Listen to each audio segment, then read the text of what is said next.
All right, what's up, everybody? Another day of Swiftly Built. I'm gonna be working on the Simon game some more. Actually, I wanted to make this a little bigger. Of course, it's not lining up with my overlay. That's fine. I'll fix that next time. Eventually, I'll figure Twitch out one of these days. First of all, can you all hear me? That's the first useful thing to find out.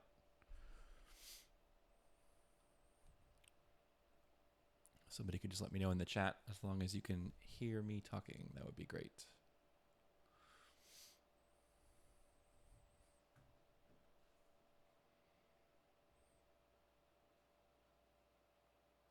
A little quiet. Let me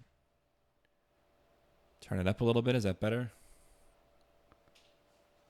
Hopefully a little easier to hear my voice. Cool. Okay, so what we're going to do is we're going to get started on building some game logic for the Simon game. Last time we streamed last week, we started from scratch. So we built this project from zero, and we were able to build out some of the design of the UI. So we've got a game board here that has the 4 buttons for playing the game. We've also got a readout for the level, a readout for the points, and then a way to end the game. So Johnny's saying he can't hear me. The stream might be muted on your end, Johnny. If you unmute it, might fix it. Yep, volume is always good too. All right, so what we're going to do is work on some of the game logic today. Also realizing that I'm using a different webcam, so let me see if I can fix that. I want to use the other webcam. There we go. Okay. So before we do that, though, I'm going to go into Git-Kraken, my preferred interface for managing Git when I'm not doing it from the command line. This is kind of the graphical user interface tool that I like the best. It's a free app you can get from Axosoft, and it's a pretty cool app. So what we're going to do with this is we're going to make a branch on the repository, and we're going to work on sort of part 2 of this app in that second branch, and that way we can preserve the work that was done from the first stream. And then anybody who comes along maybe watches this later on YouTube, which I do have a YouTube channel, and the first video is up now, and I'll of course post this one once we're done tonight. So if anybody is watching this later, kind of in an archive setting, they can take a look at each of the different pieces that we work on. So to do that, I'm going to create a branch. I'm just going to click the branch button and then give this thing a name. So we'll just call this part 2. And so now I've switched over to a new branch called part 2. And as I make changes to the code, we're going to diverge from the master branch, which is the branch you get for free when you start out. So let's take a look at what we've got so far. We've got 2 different view controllers in the storyboard, and one is kind of the main menu, and then one is the game board itself. So what we need to do is we need to create some code to back up those views that we created in the storyboard, right? We need a way to actually add instructions for what those buttons do and what happens when you click them, things like that. So we've got this plain view control that we got for free when we started the project. When you create a new single view application, you get a single view controller for free, and it's actually connected to this view here in the storyboard. And that's fine. We can keep that. But we would like to give it a different name because view controller by itself is not very descriptive. That describes any view controller, so it's just not a great name.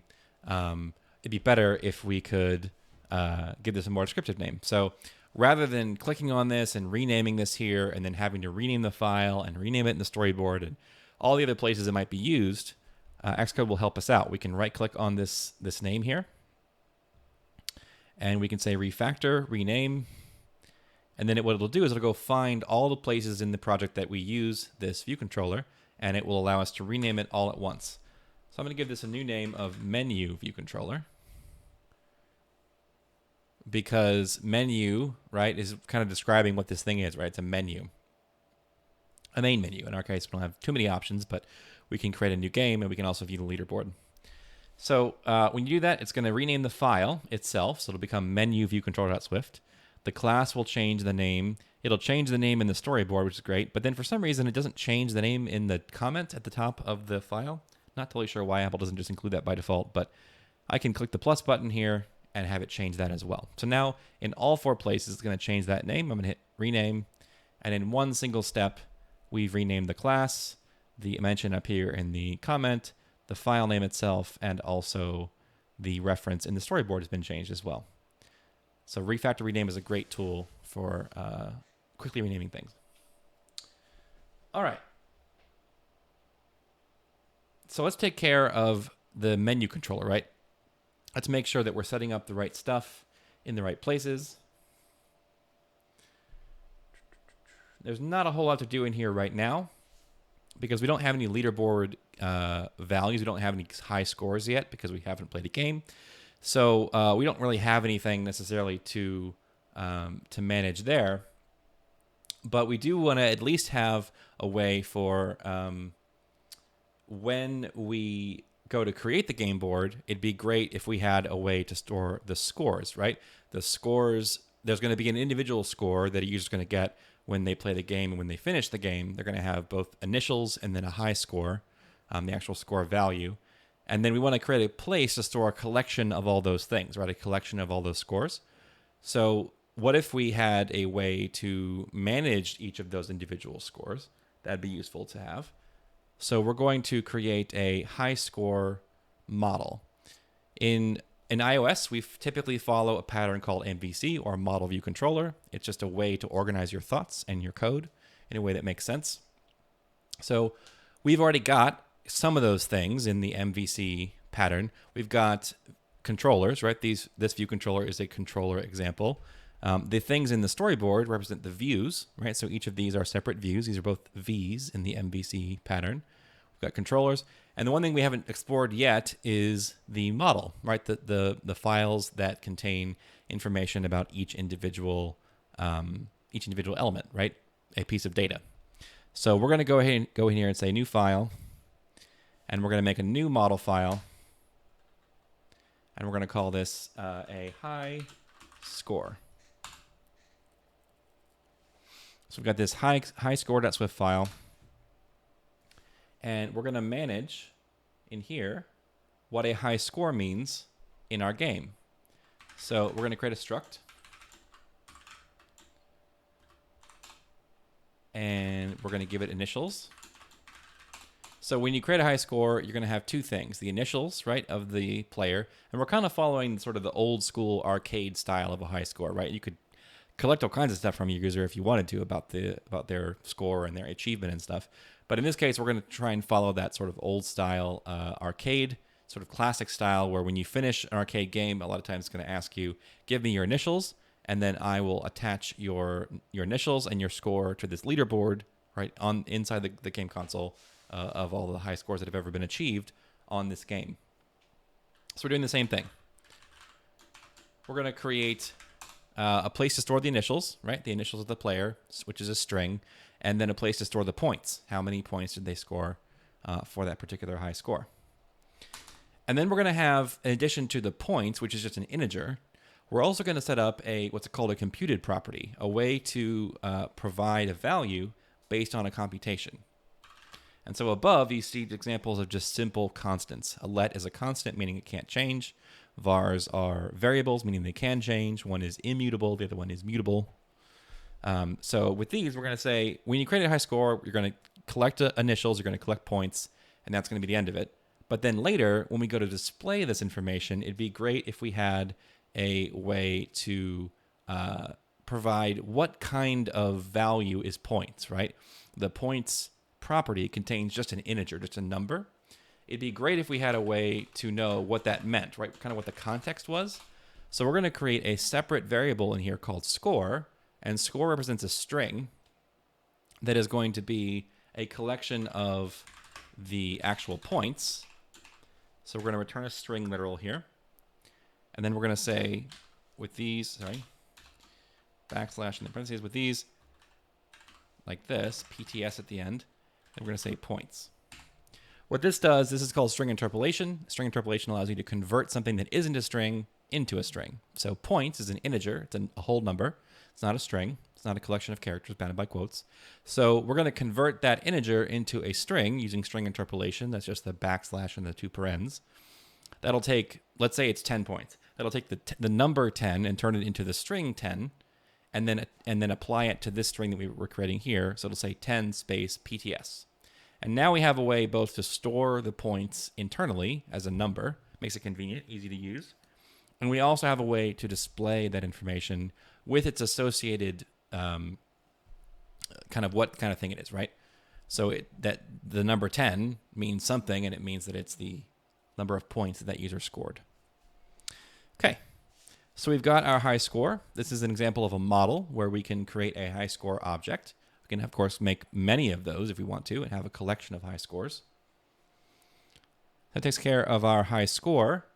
And now we need a way to control and store that information and then also pass it around, right? If you think about in the app, we've basically got two places where we want to create and manage high scores.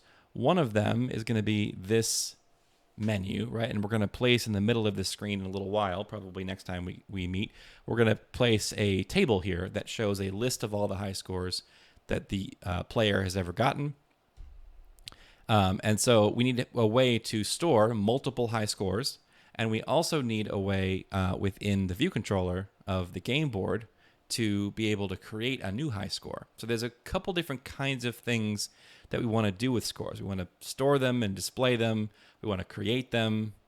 And so one way that you can kind of deal with that is you can create an object that is designed to manage those scores.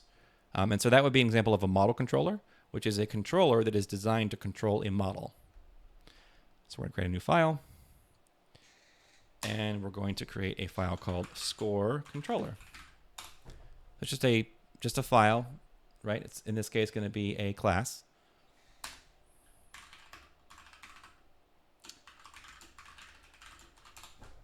And so we're going to create a class here that is a score controller, and its job is to create and manage all of the high scores that the game is going to produce. So we'll go ahead and create a variable called scores here.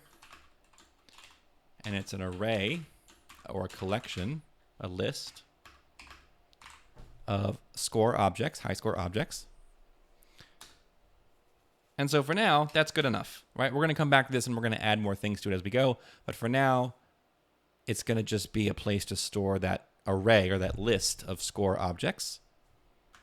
So we'll come back to this later, and we're going to, of course, add more functionality because we're even going to be able to store these scores to disk so that if the app gets killed and relaunched, the scores will persist. So we're going to do all that kind of stuff eventually, and that'll go in here. But for now, this is all we need is just a place to store those scores. So back over here in the menu controller, the menu view controller, at a minimum, before we do really, there's a lot of stuff to create the table and display it and make sure the scores can show up and all that stuff. But we're going to do that later. We want to really get into the game itself and try and understand how to build the logic, the rules that are going to be used to make the game work. So right now, we're just kind of doing some boilerplate to get ready to do that. So what we're going to do inside of the view controller, the menu view controller, is just kind of the minimum that we need to be able to get the game going. So we're going to create a variable up here. Variables that are declared or created outside of a function and just at the top of a class or a struct in Swift are what are called properties, meaning that they can be accessed from anywhere within that type. So we got our score controller. There's a question in the chat about final, so I'll go back to that in just a second. Score controller. We're going to create a new instance of score controller and then just place it as a property in the menu controller. So we're going to declare that this exists inside the menu view controller as a variable, and we're going to assign it a value, which is a new instance of the score controller type. So that's going to live there, and then we can pass it around if we need to, that kind of thing. Back over to the score controller, there's a question in the chat about what does the final word keyword mean?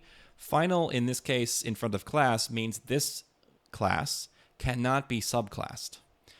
And what that means is that we cannot perform inheritance on this class, meaning that you can't create another class that inherits from this one and is a more specialized subversion of this thing.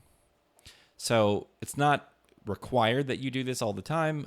Generally, what this means is if you put the word final there, you're saying that you don't want anyone else to come along and take this score controller and try and specialize it further. We want this to be the end of, this is the only thing you can create with this, right? It's just this one type of class.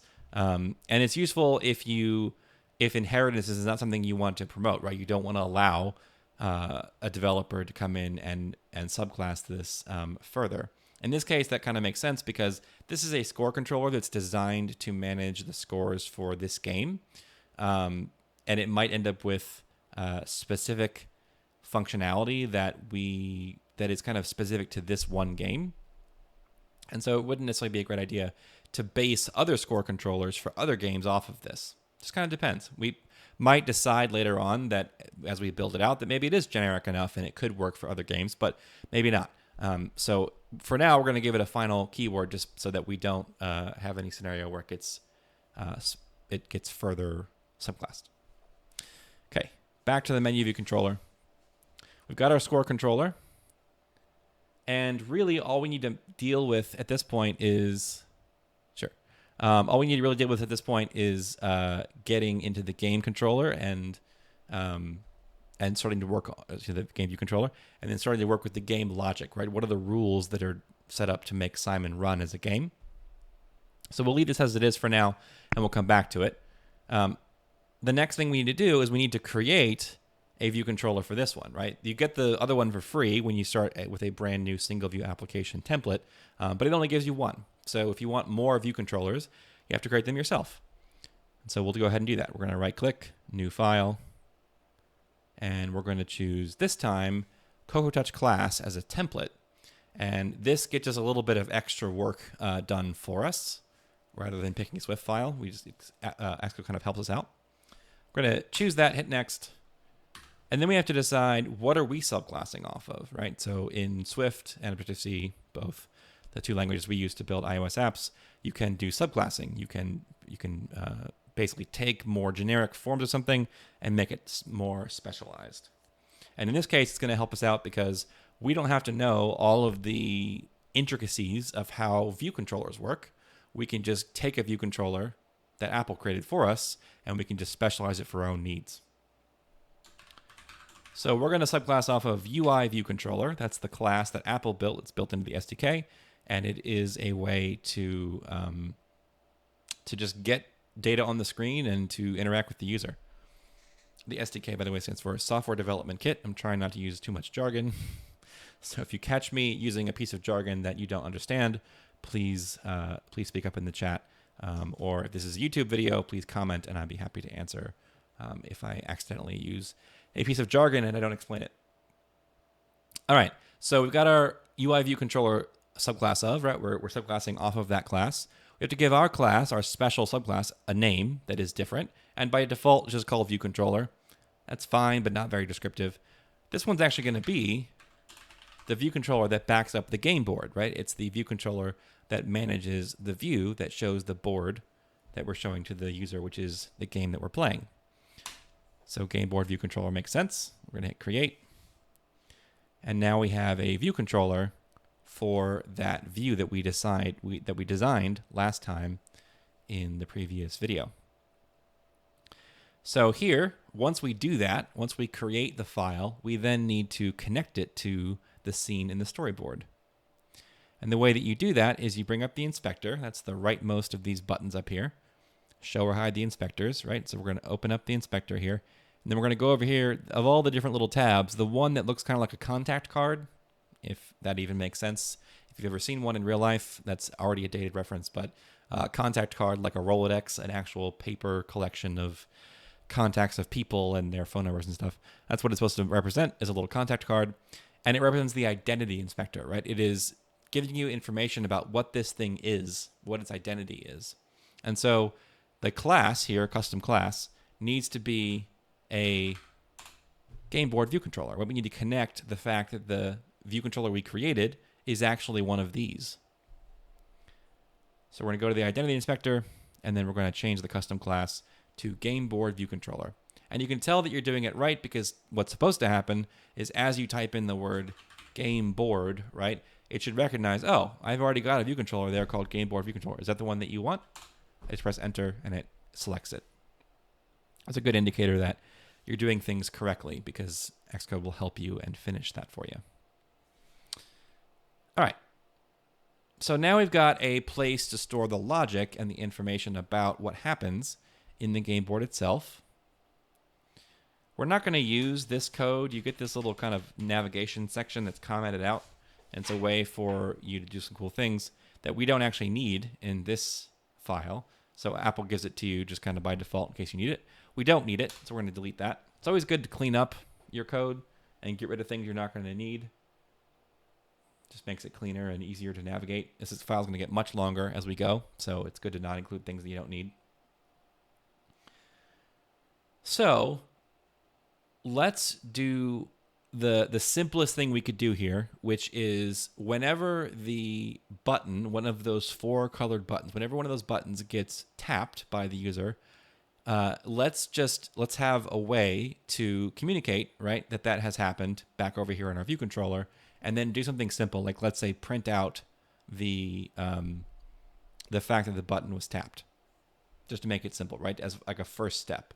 That's always a good thing, is to break down your project into pieces, and then do the simplest thing that you can imagine, and then once you get that working, make it a little more complicated, and a little more complicated, and a little more complicated, until eventually, hopefully, you meet the expectation that you've set for yourself, which is that it does whatever you want, right? So rather than trying to shoot for that end game, that thing at the very end, that finished state, it's just not typically a great way to go, because that is very complicated, and it takes many, many, many steps to get there, and it's hard to think of those steps kind of all at once and just put it all into your code all right away, right? It's much easier to break down the problem into little tiny pieces, and then what feels like an insurmountable amount of work becomes, well, I can't do all of that, but I can do this. I can do this little tiny step, and that will get me a little bit closer to my ultimate goal, which is to have a game that works like Simon.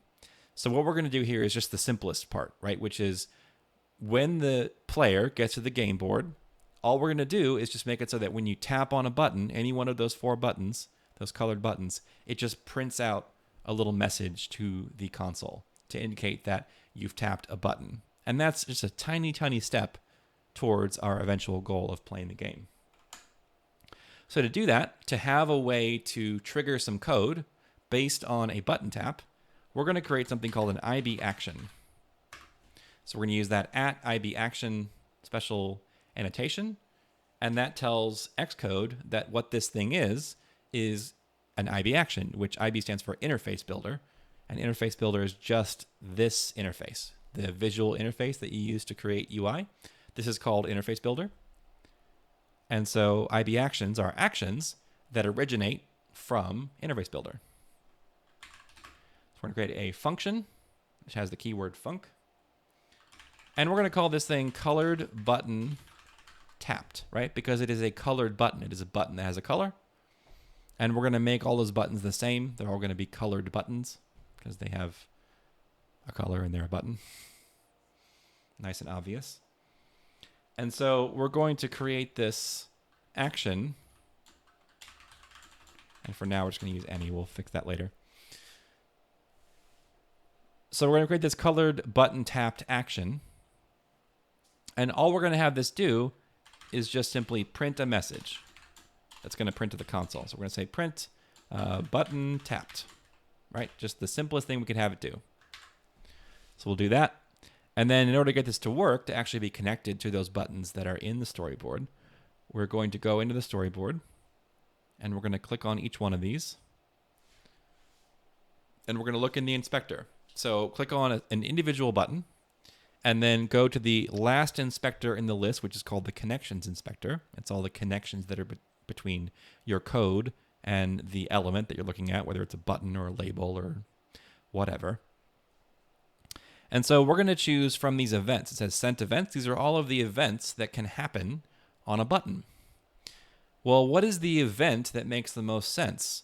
And if you think about using the app, if you were actually or holding a phone in your hands and you were then interacting with the app itself, what would a simple tap be? A tap would be that you would take your finger and you would press down on the screen over top of the button that you want to tap. Then you would release your finger again inside of the button, right? So you just push down and then release. That's how you would press a physical button in the real world, and that's how you'd also press a virtual button that's on your touchscreen of your device. So press down, press up, and you just sort of leave your finger in the same spot. You wouldn't move it around in the middle there.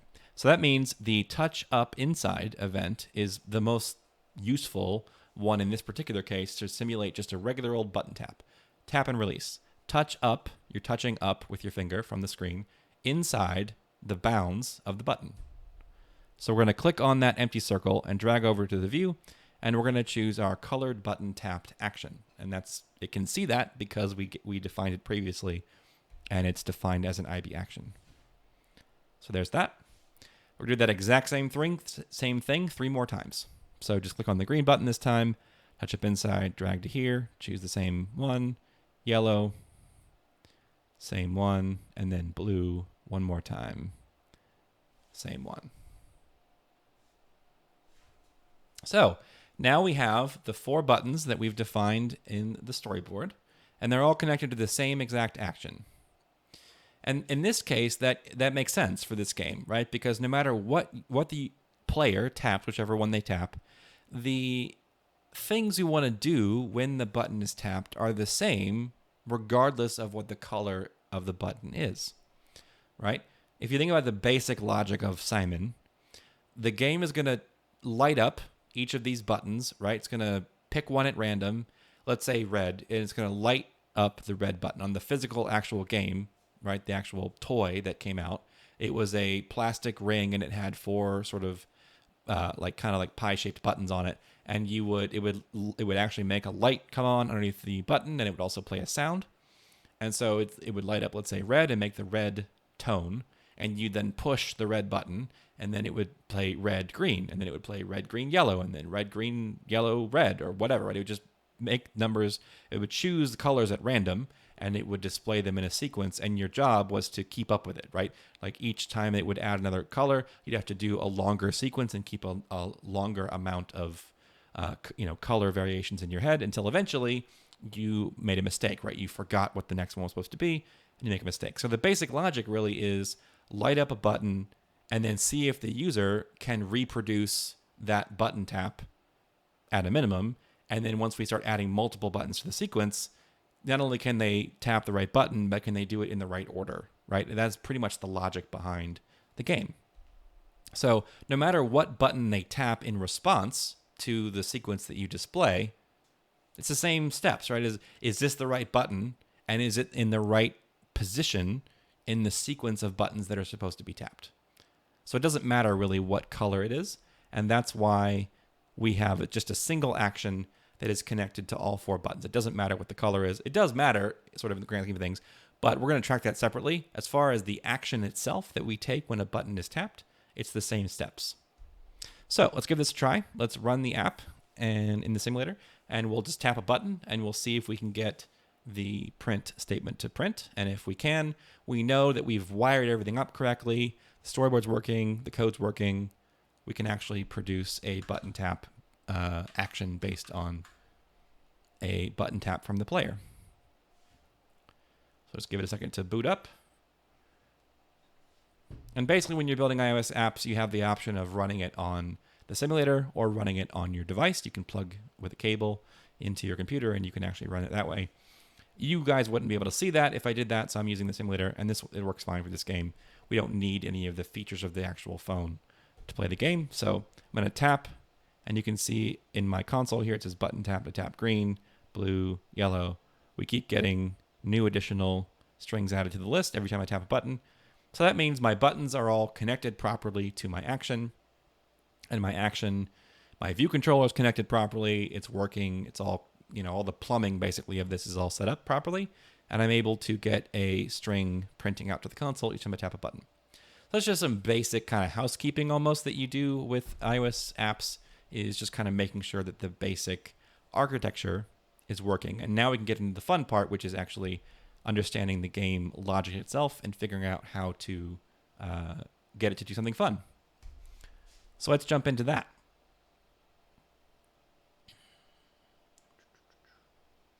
All right. So to do that, we need to be able to track each button tap, which we can do that because we have this connection with this action. But we also need to know which button is which. We need to know which colors have been selected by the game, right? In which order. So I'm going to call that a sequence. And we need to be able to compare any given tap to the sequence and say, is this the right tap in the right spot in the sequence, right? Did they tap the right button in the right spot in the sequence? And if so, we can kind of advance to the next step. And if as soon as they do that wrong, as soon as they get it out of order, then the game is over. So all of that work, right? All of that thinking and that logic really doesn't belong in the view controller. And that's one of the tenets of using a pattern like MVC. You don't want to put too much into any given file, really into any given view controller, because that can lead to something called view controller bloat, where you're just kind of putting everything in one file. It gets longer and longer and longer and harder to understand, harder to debug. Your colleagues will hate you for creating these huge files because it's just a pain to manage. So one of the tenets of MVC is to kind of like the lesson you learned when you were a kid, right? Everything has a place. And so if you're playing or something and it's time to be done playing and doing something else, you want to clean up after yourself, put your toys back in where they belong, and sort of make sure everything's neat and tidy. Because if you keep doing that over and over again, not putting your things away, you're going to end up with just kind of a messy room, right? So it's the same idea here. The difference, of course, being maybe as a kid you could tolerate having a messy room. As an adult, this being your job in particular, it's not great to have messy code because it's just a huge pain to manage. So we're going to separate out this logic, right? All of these rules that are designed to manage the game into a separate file that we're going to call the game. Oops, wrong step. I need to click this first. Swift file, and then the file name game manager. So we're going to create a file called the game manager, and its job is to manage the game, right? It's to manage a single game. That's another important distinction here. It's going to manage a single game. So let's create a class, game manager. And kind of in the same way, right? This is going to be specific rules designed just for Simon.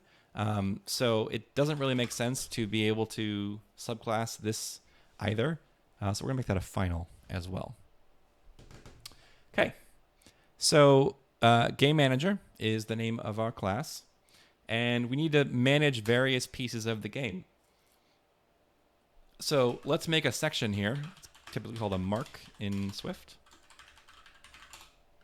Just kind of a way to delimit the different areas of your file. We need to design the game manager and have it track some various pieces about our game. So the first thing we're going to do is we're going to have a way to track the number of points that the user has scored in that game. Ultimately, if it's worthy, it'll end up being a high score, right? But for every game, while the game is being played, there is a valid score, right? There's a valid number of points that were scored. Whether that's a high score or not, for the game, it doesn't really matter.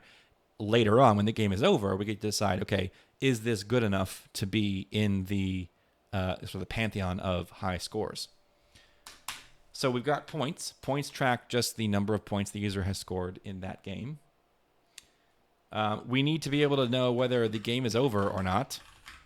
So we're going to create a variable called gameOver, and its value is a Boolean, which can only be true or false. And it's going to be false to start, right, as an initial value. And then at some point, when the game is being played, we can flip that to true once we decide that the game is over, once we've met the criteria for a game over state, which would be if the user makes a mistake. So we've got those things. And then the other kind of really important piece is we have to know which colors are the right colors for the sequence that's being built by the game. If you think about it, the game's job is to invent a color, right?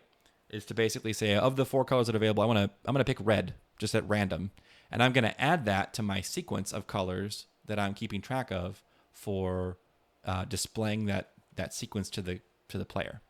So we need a way to store that information. So we're gonna create a property called button sequence, and it's a collection of colors that need to be tapped in a particular order.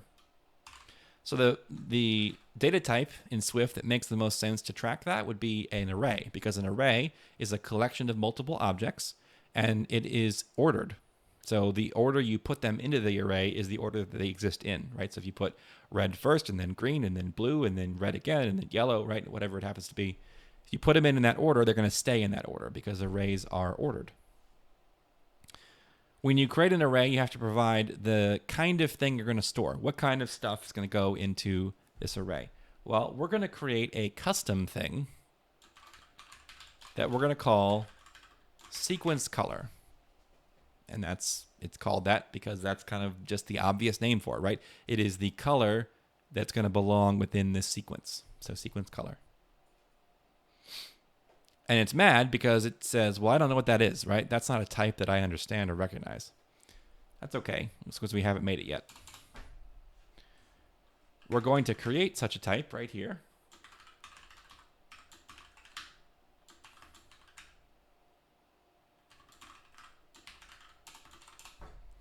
So I'll come back and explain what those 2 things at the top are, the int and case iterable. So the first one is going to be red. We've got then green, we've got blue, and we've got yellow. It doesn't actually really matter what order these are in, as long as they're all in there, right? We've got 4 buttons, red, green, blue, and yellow. So it could be in a different order. It doesn't really matter.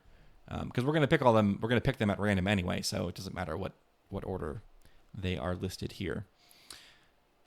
So we're going to say that there's a new type that exists, right? That didn't exist a minute ago. It's called sequence color. And it's an enum, or an enumeration, which is a collection of values that mean something, right? So each case is a different value. It's red or green or blue or yellow, and that means something, right? It means something to you, the developer. When you create an enum, you can have something called a raw type, and that's what this does. That's after the colon. You can decide that you want the raw type to be a string or an integer or something else. We're going to say integer because it makes it easy for us to pick them at random and to use them. So we'll see that in a little while when we go to actually use them, why that's useful. And then the other thing that's here after the comma is this thing called case iterable. This is a protocol, and a protocol is a data type, or sort of a structure in Swift that allows you to define a blueprint for how something is supposed to work. So it doesn't define what it is, it just defines how it can work. In this case, we're saying that the enum sequence color is case iterable, meaning that you can create easily a collection or an array that has all of these values in it as a group. That's really all it's doing. And we're going to see how that works later when we go to randomly choose a color.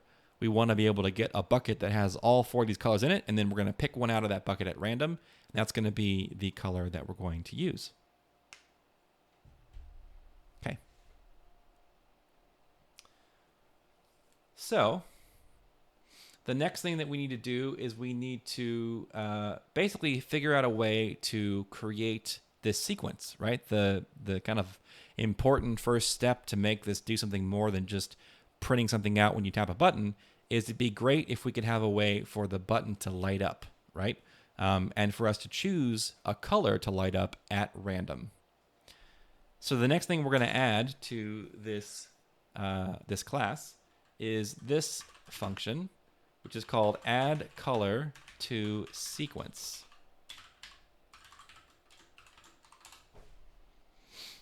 And its job is basically to choose a single color at random and then add it to that button sequence array. And so we can then call that multiple times, right? As we add more colors to the list, as the game gets harder and harder and harder, we're going to keep adding one more color each time, and the string of colors that you have to reproduce is just getting longer and longer and longer, right? So all this thing needs to do is just simply create a single color at random and then add it to the list. And what we're going to add is a little bit of extra logic to make sure that we don't have any direct repeats. So what that means is if the last color that was picked is red, the next one cannot also be red. So you can't go green, blue, red, red, right? Like that's not going to be a sequence that we're going to allow. And that's mostly just because it takes us a brief second to register the button tap itself. And so it can be, particularly on the simulator, it can be kind of annoying to have to click the same color twice when you're playing it. Something we could fiddle with and improve and make it so that it's not a problem. But I noticed it when I was testing it that it was just kind of annoyingly slow if you have repeated colors. Plus, arguably, it's a little easier if you have repeated colors. So we're going to not allow direct repeats. So it could be like red, blue, red, but not red, red, blue, right? You can't get the two colors of the same value in a row. So how do we figure that out, right? How do we add a single color to the sequence randomly and also ensure that the previous one in the list is not one that we just, the same one that we just picked? So let's take care of just adding one just at all first, and then we can add on to that algorithm and make that a little smarter. So the first thing we're going to do is just try and choose a random color. So sequence color is our enum. And then because of that case iterable, we get this nice handy property on the sequence color called all cases. And that gives us an array that contains all four of those colors, all four of those cases in the enum. So all cases, and then also on the array type, there's this really nice method called random element. And it just gives you back a random value from the array. So good enough, right? We have a random element. The problem, though, is that the random element that gets produced is optional. So if I say let random color equal, right? We take the value that gets chosen and we assign it to a constant called random color. If I look at this constant, it is a random color, right? A sequence color, but it has this little question mark at the end. And that means optional. Optional is a thing that is not unique to Swift, but is a relatively new idea in programming in general. And what it means is that this thing can either have a value or it can have no value, which is represented in Swift as nil, N-I-L. So you can either have a value or not, which isn't great, right? Like that's kind of annoying. It'd be better if it was always a color. I don't want to have to deal with, well, maybe it's a color, maybe it's not a color. So the way that we handle that is we have to what's called unwrap the optional. And when you do that, you make sure that the value really is there, and then you can use it. So I'm just going to put an if in front of that. We're going to say if let random color equal the random element from the array. And what we've done here is we've turned the optional into a non-optional. We've said that as long as you can get a random element from the list, take that random element and assign it to this constant called random color. And then inside these braces, so from here to here, from 27 to 29, that random color has a value, and it's definitely not going to be nil. We can guarantee it. So once we have the random color, we're just going to take button sequence, and we're going to run this method on it called append. It allows you to add a new element to the end of the list. And we're just going to append that random color to the end. So that's pretty straightforward, right? We just take a random value from our list of possible colors, and then once we have it, we assign it to the end of the list, and that makes sense, right? As we're going, we don't want to be putting those values at the beginning of the list because that would change the front of the sequence, which would be weird, right? You want to go, if it's red, blue, green, you're going to have the player try to reproduce red, blue, green, and if they can, we're going to add an additional one to the end, red, blue, green, yellow, right, as an example. So we want to put it at the end, and that's what append does, puts it at the end.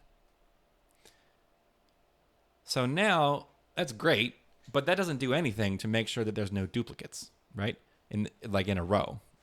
It's not, if the last one was red and the next one that gets chosen at random is red, it's just going to add it. There's not going to be there's no logic in here to prevent that. So let's fix it so that that is not the case, right? We can't have any direct repeats in a row of the same color. Well, in order to do that, we have to basically just choose a random element and then compare it with what's already there. And then if it's not there, right, then we can add it. And if it is the last color that was picked, we have to scratch that one and then choose another random element and just keep doing that over and over and over again until we have the one that we want. So that sounds like a loop, right? You're going to run the random element potentially just once, but potentially more than once, depending on the randomness. If it happens to just choose the same one again, I gotta discard that and try a different one, right? I have to try again and get another random element. That sounds like a loop. And in Swift, there's basically two ways to perform a loop. There's at least three ways. So there's a for loop, which allows you to generally iterate over a certain finite number of times. And then there's also a while loop. And a while loop is open-ended, meaning that it can run an infinite number of times. There's no upper bound on it. It can run as much as you need it to. So one time, many times, whatever. As long as eventually it encounters something that stops the loop, you're good. If you have a while loop that never ends, it's called an infinite loop. And that would be an app that would kind of run away on you and not work properly. And that's just a bad thing in general. So you don't want to have a runaway while loop, an infinite one. But it's one that has no bound, right? You can run it as many times as are necessary. That makes sense here, right? I want to run random element. I want to call that, check it, and call it again, check it, and just keep doing that as many times as I need to until I find a random color that is not the one that we just added, right? That is not basically a direct duplicate of the one that we just added. So I definitely want to run this once. That's a requirement.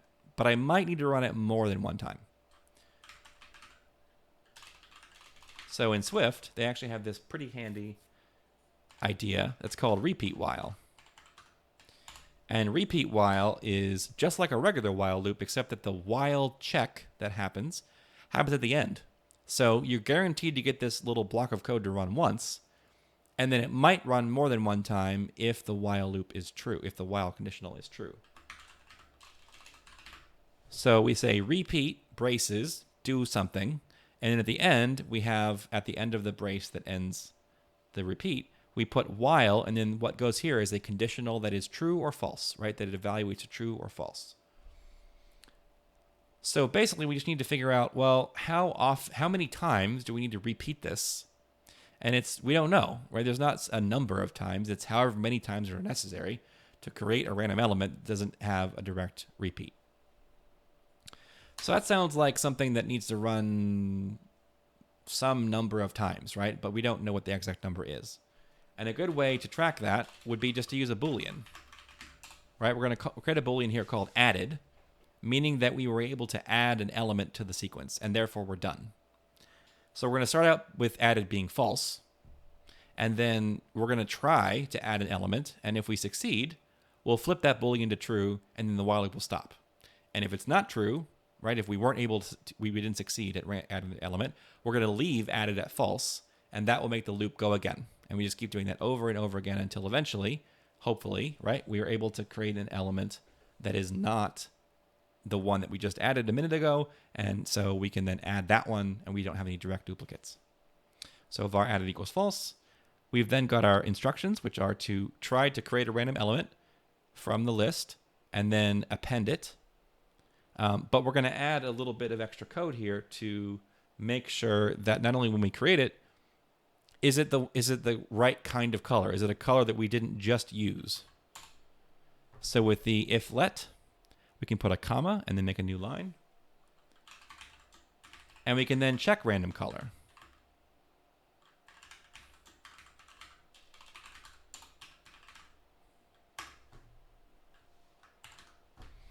So we're saying take a random element from the list, which is one of our colors, and then as a second step, check to see if that random color is not equal, that's what the exclamation mark means, not equal to the last element in the sequence. If they are not equal to each other, meaning that conditional is true, then we found a color that is not a repeat. a direct repeat, right? We don't go red, red. So if the last color is yellow and we just chose red at random, they don't match, we're good. We can go ahead and add that random color to the list. And then we can also, inside of that little block of code, we can say added equals true.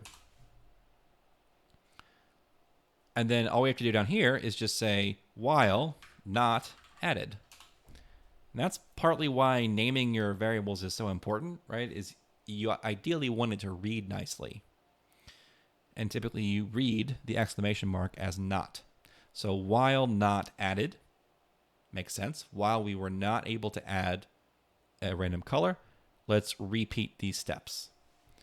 And then again, while we weren't able to add, repeat it and over until eventually you get to a random element that you check, and it is in fact not the same as the last one in the sequence.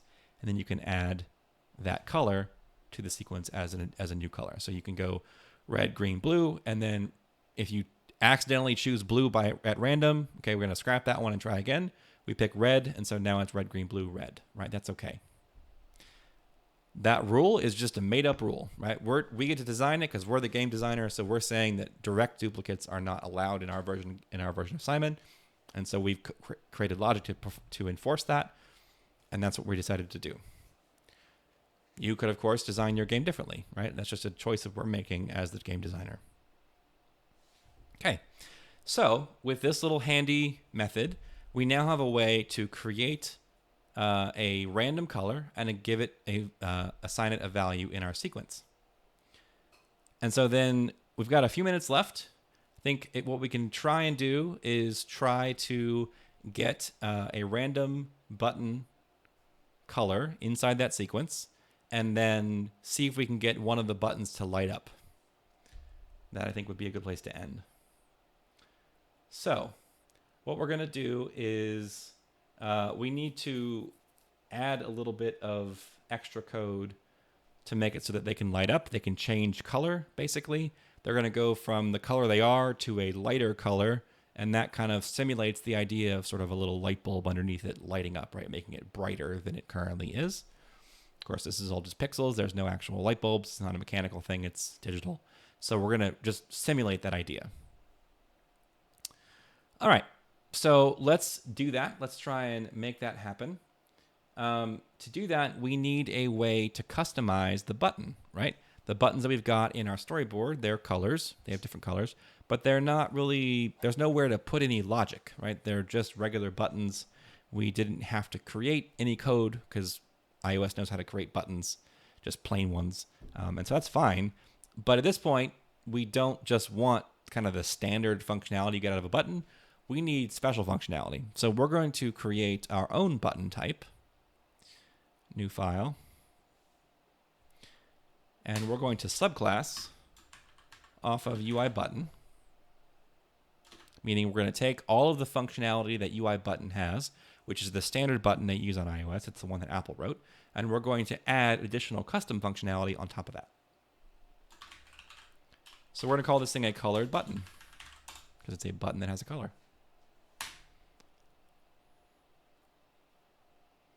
Okay, so we're not going to need this draw method. Just get rid of that, just to clean it up. And now we need to figure out, okay, well, how do we make this thing light up, right? How do we get it to change color? One thing that would be useful to know is how long it should be brighter, right? How long should it be in its sort of brightened state? So for that, we're just going to create a constant here called light up time. And it's the amount of time that we want it to be brighter. And we're going to choose time interval for our data type on that. And that's just a number of seconds. That's all it really means, it's just a number of seconds. So we're going to say 0.4 or 0.4 of a second. It's pretty fast. But we don't want it to be too long, right? It lingers as being lit up too long, and it's slow and boring. Nobody wants that. You want it to be relatively quick. It just sort of gets brighter and then goes back to its original state. And you'll find when you're doing this kind of stuff that typically it's probably going to be a lot faster than you would expect. You're like, wow, can I even see that? But humans actually can perceive change really well. And if they're looking, right, if they're kind of examining it, they can see these changes, even if they're not looking directly at it, right? Our peripheral vision is also usually very good. So you don't need very much time to make this change and have your player recognize that change. Okay. So we also need a way to actually light up this button. So we're going to create a little function called light up. And it just is going to change the background color of the button. So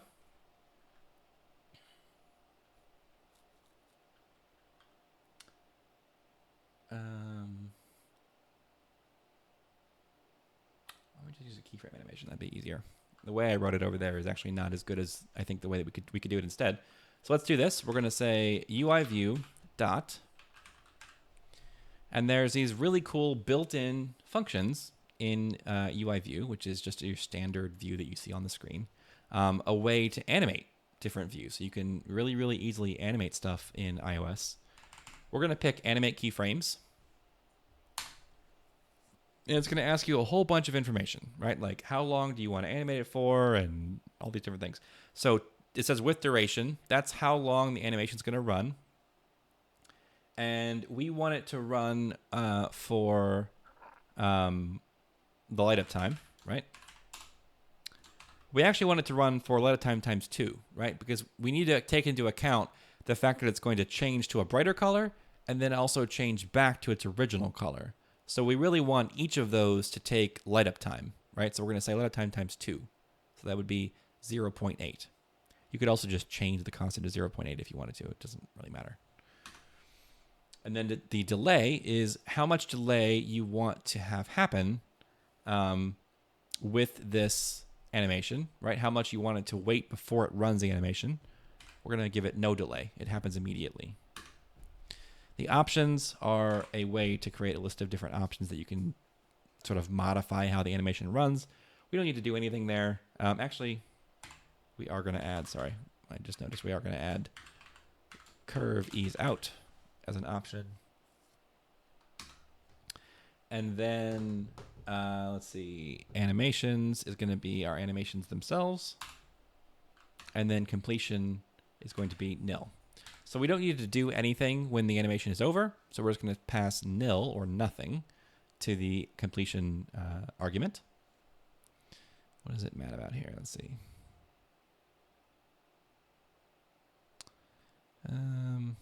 Maybe this is because we're using a different one. We'll leave it blank. It's fine. So in the animate keyframes little animations area, we have to define what the keyframes are. And a keyframe in animation is basically, it is what it says, right? It's a keyframe, meaning as you have different frames, right? Imagine a cartoon, a flip book that you're drawing, right? Where you draw one picture at a time. Each of those is a frame. And the keyframes are going to be the key moments in the animation that you want to make sure that you are, it's kind of like the anchors, right? It's the way as things move. It might be an anchor position for something. So in this sense, when we do animate keyframes, we're defining kind of the different steps of the animation. And for this, there's basically two.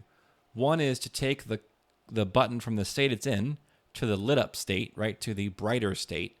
And then the second step in the animation is to go from that brightened state back to its original state. So there's two steps here. So we're going to say UI view dot add keyframe. And so we're going to add a single keyframe, right? And then for this, it takes three things. It takes a relative start time, relative duration, and then the actual animations you want to perform. This is no longer about actual real time. This is now about percentage. So the duration that we're running is going to be 0.8 seconds, right? 0.8 of a second. So for that entire time, when do you, of that whole thing from 0% to 100%, when do you want this to begin?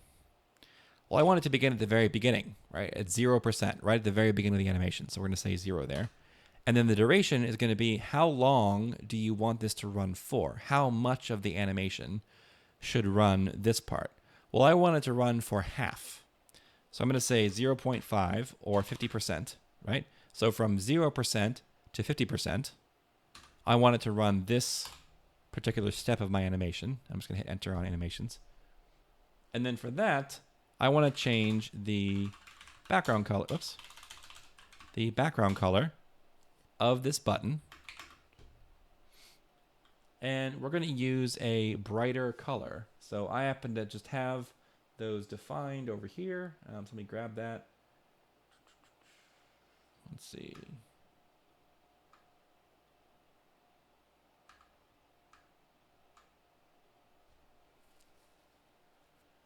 Where is it? Here we go. So we're going to just try out the blue one for tonight, and we're going to add in the code that will do all the buttons. But tonight we're just going to use the blue color as an example. So this is my color for a brightened blue. And it is a UI color that takes 4 things: a hue, a saturation, a brightness, and an alpha. The hue is, think of that as the color from the wheel, right? The color wheel of red, green, blue, right? Your old Roy G. Biv from science class. The hue is the spectrum of color you're dealing with. The saturation is how colored is that color. So like how red is that red? How blue is that blue? How green is that green? It can be very washed out and basically gray. It can be very, very vivid and bright, right? Like, and when I say bright, I just mean like intense. And then brightness is how bright is that color. So is it a very bright color? Is it a very dark color? All right, so that can go from very bright down to black, right? Down to so dark that it's black. And then alpha is the transparency. So how transparent is that color? 1 would be fully opaque. 0 would be fully transparent. And any number between there would be translucent in some way. We want it to be fully opaque. We're not going to have any kind of transparency. So 1.0. All these values are also between 0 and 1, which is essentially like a percentage, right? So from 0% to 100%. So this is the color I picked for blue when it's brighter. And so we're going to, over that first half of the animation, we're going to change the color from whatever it is to this then brighter blue color. We're going to add a second step, a second keyframe, and we're going to have this one begin when the previous one ends. So from 50%, we're going to make it run for 50%, which is the remaining time, right? So again, none of these things are, this is not an amount of seconds. It is the amount, a percentage of the overall time. So here, we're just going to go back to its original color. And for now, that color is called System Blue. It's what I used in the storyboard. We're going to fix this later to use a whole set of custom colors that I've defined. And we're going to kind of make this a little bit more complicated. But for tonight, just to get it to work, we will make it we'll just use it for the blue button, and we will just try out this one set of colors. So light up now will take the blue button in this particular case, and in half of the animation time, it will change it from its color that it is to a brighter color, and then it will then go back to its original color over the second half of the animation. So there's not a lot of code here, right? It's going to it does what you want, right? It creates a series of changes in the actual pixels that are being displayed to transform the view from whatever it is to this new state over the amount of time you've selected. And that's, if you've ever tried to do any kind of animation in a different system, right, on a different platform, it isn't always that easy, right? It can be a lot more work to get simple animations to run, and Apple's done a ton of work on their platform to make animations easy for us, the developers, to create. So just these few lines of code is all I really need to make this change.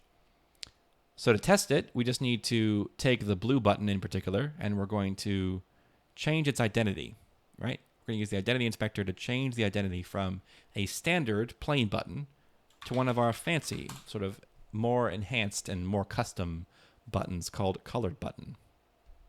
We're going to do that to all of them eventually, but for tonight, we're just going to just play with the blue button, right, to see if we can get it to light up. Okay, so to get this to be testable, right, to be able to have it pick the blue button in particular and get it to light up, we actually don't want it to pick one at random. So what if we did this, right? For now, what if we took all this code, we commented it out by hitting the Command / key, and we just said button sequence dot append blue. Right? It's not what we want for the real game, because it would always just pick blue over and over again, which would be really boring. But for tonight, just to test out this little piece that we've got working, let's force it to be the blue color that gets chosen. And then we can test to see if that works, right? If we're able to light up that one color. So when you're building your project, you often will do things like this, where you're going to temporarily kind of force it to do something in particular to go down the path that you want it to go down, so you can test something, see if it works, say, okay, cool, I can get it to show the blue color every time I get to light up the blue button. Now let's see if we can add some more logic in to let it pick any color, right? So you can put that code back and let it pick any color, and then now my job, my next task is going to be to see if I can light up any of the colors, not just blue. Okay. So what we need to do is, let's see here, to get it to light up that particular one, we need to add a couple more things to the game board.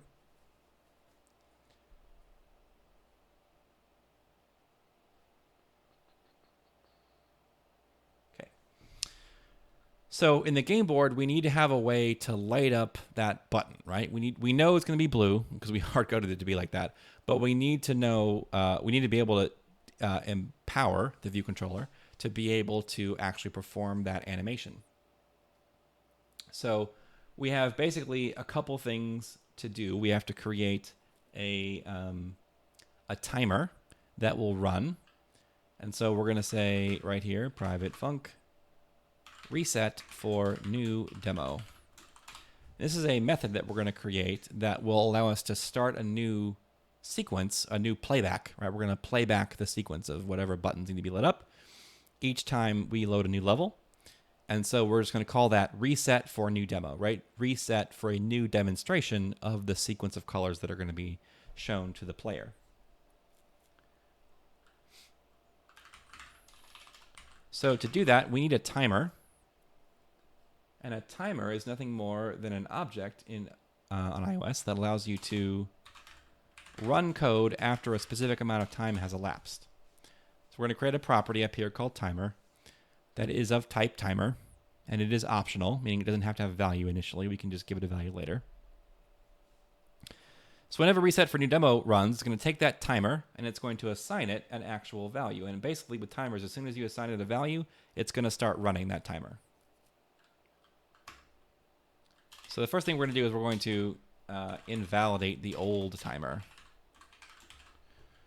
If a previous timer was running, we're going to say invalidate it, which just says turn off that old timer. I don't want to use that one anymore. I want to make a new timer.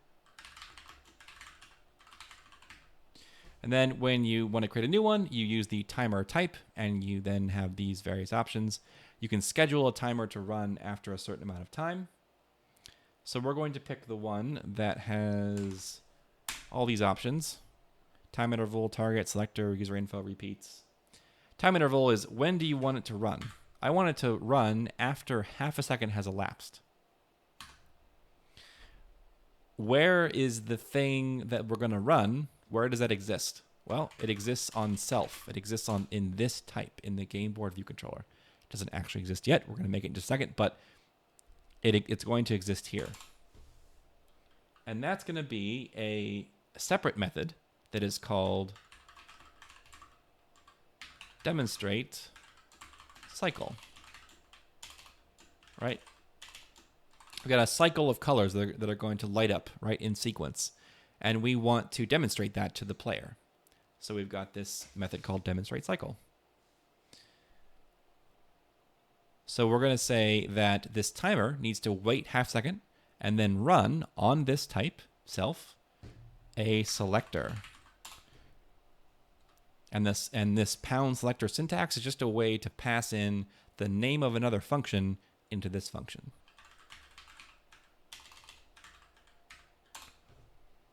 So we're going to do that. User info is nil. We don't need to pass anything there. And then repeats is false. I want it to run just one time. So it's going to wait half a second, and then it's going to run my demonstrate cycle, and then that's it. It's done. It's just a really quick one-time use timer. When you do this and you set up the selector, it's going to tell you, it's going to complain and say that the method that you've given it, the demonstrate cycle method, is not exposed to Objective-C. This is because the selector setup hasn't been fully converted to Swift yet. Swift is by comparison, is a much newer language than the other languages that we use for building iOS apps. And they just haven't gotten around to updating this one yet, so you have to kind of fall back to Objective-C before you use it. All right, so this is just a little bit of boilerplate, right, to get this to set up. We're going to wait, we're going to delay by a half a second, and then we're going to run our demonstrate cycle method. And the plan here is to basically animate our buttons one at a time, however many might be in there. And so we need to do that by, we're going to take our timer and we're going to invalidate it, the previous one. Then we're going to reset this to a new timer. We're just going to keep using it over and over again for different things. This time, we're going to pick the same thing, and we're going to say, let's wait half a second here. And then we're going to call on self, a selector that is called animate button. So it's the actual code that's going to animate the button itself. This time we're going to repeat it. So every half second, it's going to run this animate button method over and over again to animate each button kind of in turn, right? However many times we need to do that until we run out of buttons to animate. So if there's only one button in the sequence, it's just going to run one time. If there's many buttons, it's going to run however many times are necessary to show all the buttons to the player. Okay, so in here, we need to tell the button what to do, right? So we're going to have more code in here eventually, but for now, we're simply going to tell the blue button to light up. So in order to tell the blue button to light up, we have to have a way to talk to the blue button itself. And we do that through an outlet. So at the top here, we're going to create an IB outlet for interface builder outlet. And we're going to create a button here called blue button. And it's of type colored button. Whoops, that's the wrong thing. Colored button. And it's going to be a force unwrapped optional with the exclamation mark. And that means that it's an optional value, but that we, the developer, guarantee it to have a value when we run the app. And that is just kind of part of how you create an outlet and connect it to the storyboard. It's just sort of an implementation detail of using the stuff in the storyboard. So again, we're going to hook up all of them eventually. But for tonight, we're just going to hook up the blue one. So we're going to go over here to the storyboard and into the game board view controller here at the top. And then we should see blue button in the list, right? We created it in our code. We should now see it in the storyboard. We can click and drag to the blue button and connect it together. So now the blue button in the storyboard is connected to the blue button in our code. And that gives us access to the blue button inside this view controller. So we can now say blue button dot light up. Right, again, we're going to have more code in there that will decide which one needs to be colored and which one needs to be lit up and, you know, all that kind of stuff eventually. But for now, we're just kind of testing to see if we can get anything to happen. So we're going to just be testing the blue button by itself. Once we light up the blue button, we're then going to invalidate the timer. And then even set the timer to nil, just so that we make sure we kind of get rid of that old timer that we don't need anymore. So I think this should be enough code to test. And in fact, we're going to get rid of, well, no, we can leave that in. That's fine. We'll give this a run. And what should happen, it won't because we don't have a game manager yet. Hang on. Realized we were forgetting something. Importantly enough, we don't have a game manager, right? There's no game manager object in this view controller. And that's pretty important. So let's go ahead and add that up here in the property section. In fact, just to kind of keep it tidy, we'll create our properties area and we'll create our outlets area. So in the properties, we've already got a timer. We're going to create a game manager. And it's going to be an instance of our game manager type.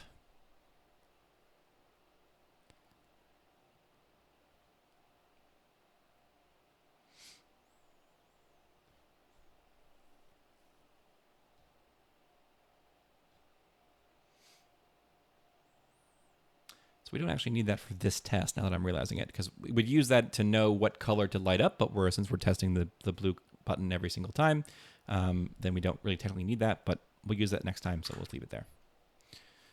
Getting ahead of myself. All right, so let's try a new game. Of course, nothing happens. Could be that the lightened color is not brighter than that one. Let's see. Make sure I pick the right color here. Game manager, or sorry, the colored button. 80, 100, 100. Yeah, looks right.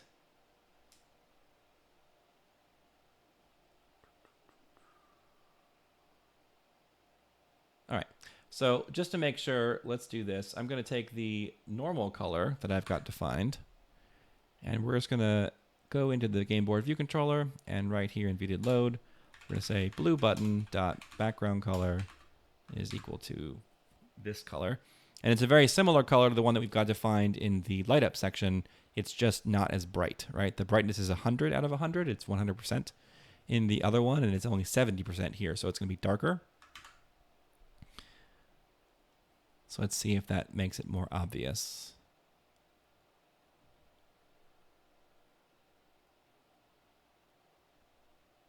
Still not running, I don't think. So you can see it's kind of a duller blue. So to test this, to see why this isn't working, we're going to add a breakpoint, which will allow the code to pause when it encounters that line of code at line 44.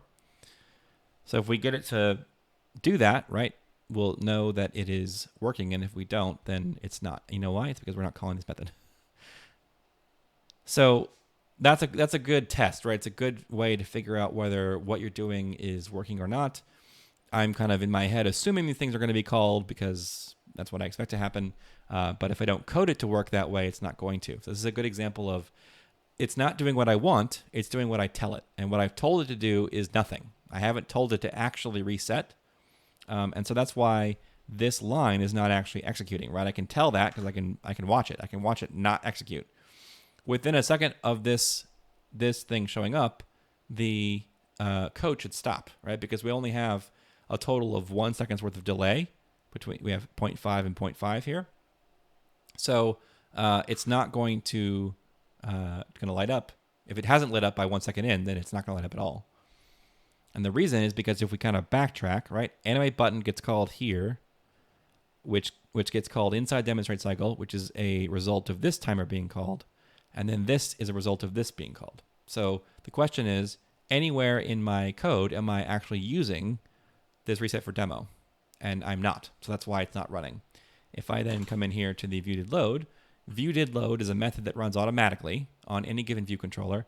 And it runs once the view is loaded into memory, but before it's visible on screen. So it's part of the setup of the view. It's a good time to do stuff like this. Reset for a new demo. Let's try this time. Gonna run it, new game, and now it pauses where we want it to because it does the right thing. So we'll do it without the breakpoint so we can kind of see the animation run at real time and see if it's doing what it's supposed to do.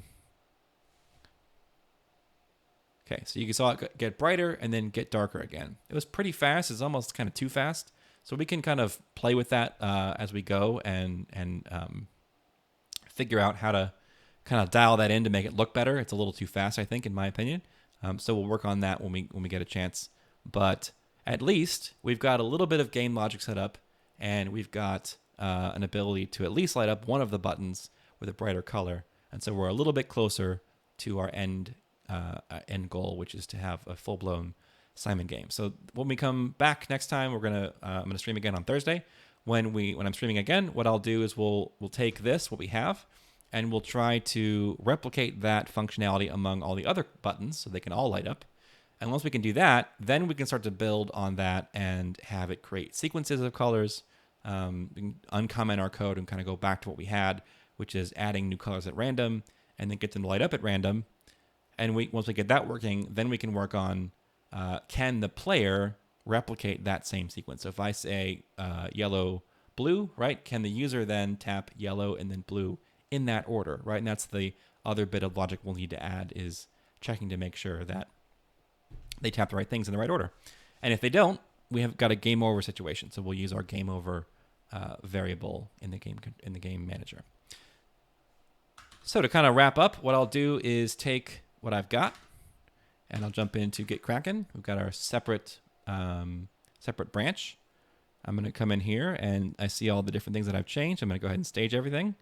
Then I'll say, we need to add some meaningful messages. It's always a good idea to actually use meaningful commit messages and not just gibberish.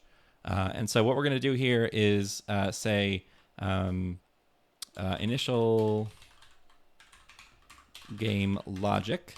And then inside the description, I'm going to say tested blue button lighting up, right? And I'll also say added basic code to randomly choose a button. Right? That's essentially kind of what we were able to accomplish this time. Is we tested the blue button lighting up, and we also add a little bit of code that's currently commented out for randomly choosing a button that we're going to use next time. So go ahead and commit those files and then push them up to GitHub. And of course, it's asking me for my SSH key for some reason. So I'll fix that off camera and make sure that gets uploaded. We've got a command here for showing you the project. It's actually up. It's in the chat. So it's just github.com/my username JCGolke and then the Simon game. Actually, I'll click on it and we'll just show it to you so you can see what it looks like. Mice are across 3 different monitors. There we go. So this is the page you should get to if you go to that link. And I'll post this also in the description of the YouTube video that I post when we're done. So anybody who's watching it now or later can get it.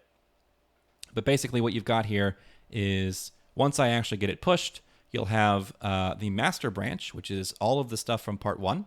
And then you'll have a part 2 branch that contains all the work we just did tonight. And that way you can tell the difference between one and the next. And so we'll just keep adding more branches as we go. And it'll just take as long as it takes, however many parts we need to get through to get everything built. So thanks so much for checking out the stream tonight. Appreciate it. And like I said, I'll be streaming again on Thursday. I do have a schedule on Twitch. That's, I think, a pretty new feature. So if you are ever curious about when I'm streaming, it's Mondays and Thursdays. But if I make any changes to that schedule, I will change that on Twitch so you can use that as a guide for checking out the stream. Thanks, everyone, so much, and I'll see you next time.